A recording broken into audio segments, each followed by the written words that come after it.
নমস্কাৰ, মই নিভাজ অসমৰ সকলো দৰ্শককে স্বাগতম জনাইছোঁ।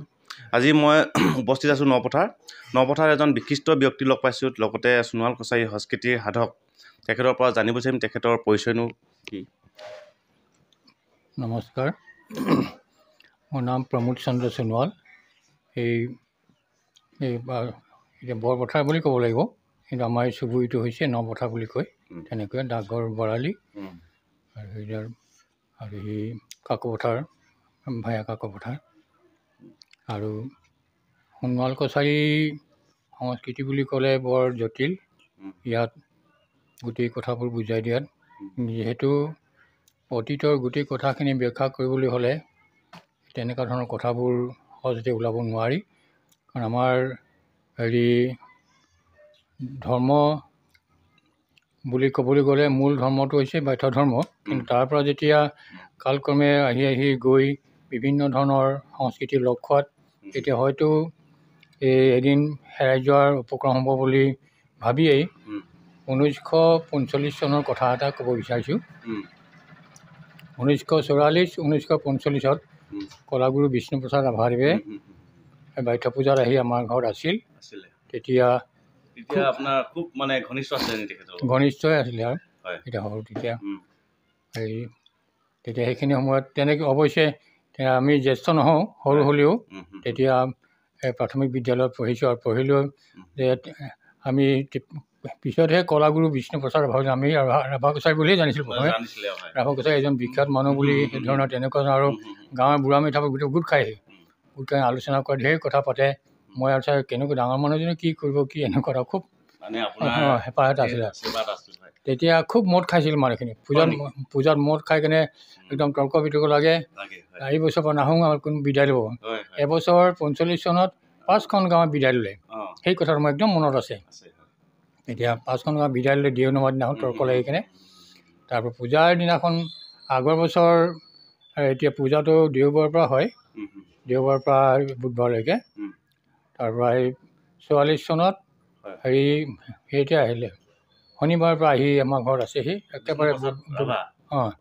তেখেতে যে এই ঘূৰি ফুৰিছিলে, তেখেতৰ প্ৰচাৰ আৰু কি আছিলে, তেখেতৰ উদ্দেশ্য কি আছিলে? প্ৰচাৰ কেইবাবিধৰো। তেওঁ গোটেই সংস্কৃতৰ কঠীয়াতলি সেইবোৰ বিচাৰি ফুৰিছিল। বিচাৰি ফুৰি আকৌ ইয়াত এই ভিতৰুৱা ঠাইত আকৌ ব্ৰিটিছৰ দিনতে চেল্টাৰ বিচাৰি আহিছিলে। তেনেকৈ সেই চেল্টাৰ বিচাৰি আহি কিনে ভিতৰৰ ঠাই ইয়াত হঠাতে নাপায়হি আৰু কোনো তেনেকুৱা ঠাইবিলাক বিচাৰি সেই সংস্কৃতি লৈ গৈছিল। তেতিয়া সেই তৰ্ক বিতৰ্ক লাগি 5খন গাঁও বিদায় ল'লে। সেইবাৰ দেও নম্বৰ দিনাখন দেওবাৰে সেই বিদায় ল'লে।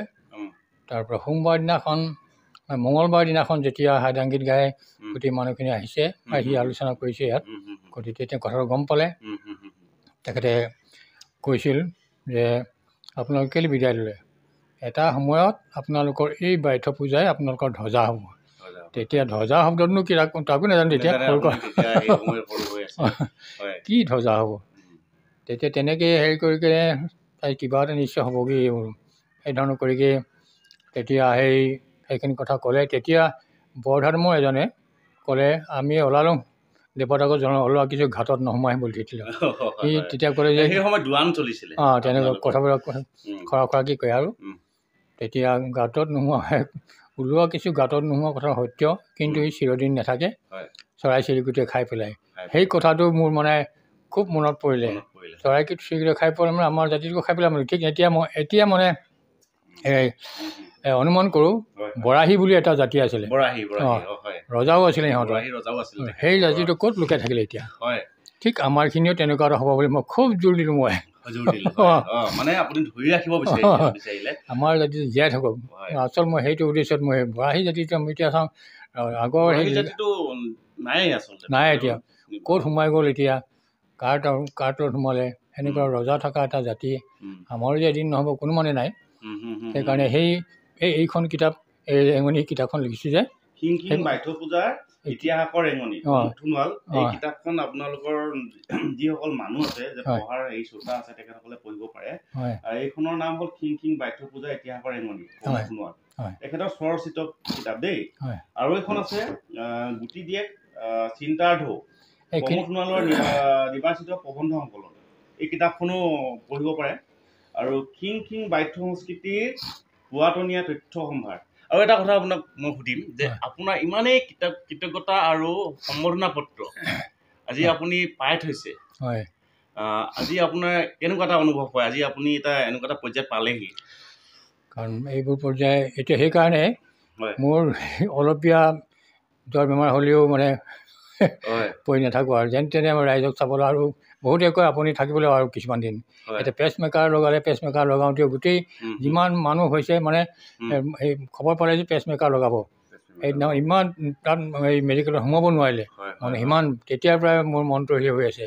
গতিকে মই বহুত দিন থাকিব লাগিব এনেকুৱা নিজকেও চেষ্টা কৰোঁ।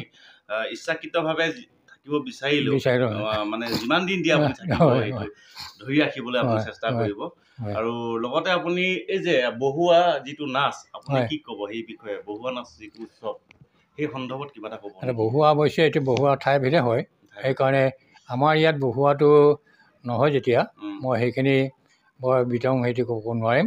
বহুৱাটো চাবলৈ গ'লে এই দক্ষযজ্ঞৰ কাহিনীটোৱে বহুৱা আচল সেইখিনিয়ে ফ'কাচিং হয়। আৰু ঢলাৰ যিটো বহুৱা, সেই বহুৱা জামিৰা বহুৱা বা ইফালে ধেমাজি লখিমপুৰৰ বহুৱা আৰু নিমিলে। ঢলাটো প্ৰথম বহুৱা যিটো মৃদঙৰ চাপ, প্ৰথম মৃদঙৰ চাপ সেইটো ঢলাৰ বহুৱাটো। সেইকাৰণে প্ৰথম আমি নিছিলোঁ গুৱাহাটী আৰু ৰবীন্দ্ৰ ভৱনত সেই কৰোঁ কাৰণে ঢলাৰটো আমি নিছিলোঁ। ঢলাৰটো প্ৰথম হোৱা মৃদঙৰ চাপটো মানে সেইটো ইয়াৰ কেঁচা ক্ষেত্ৰৰ লগতো সম্পৰ্ক আছে ইয়াৰ সেইটো। আৰু এটা প্ৰবাদ আছে যে আপোনালোকৰ সোণোৱাল কছাৰীয়ে বিশেষকৈ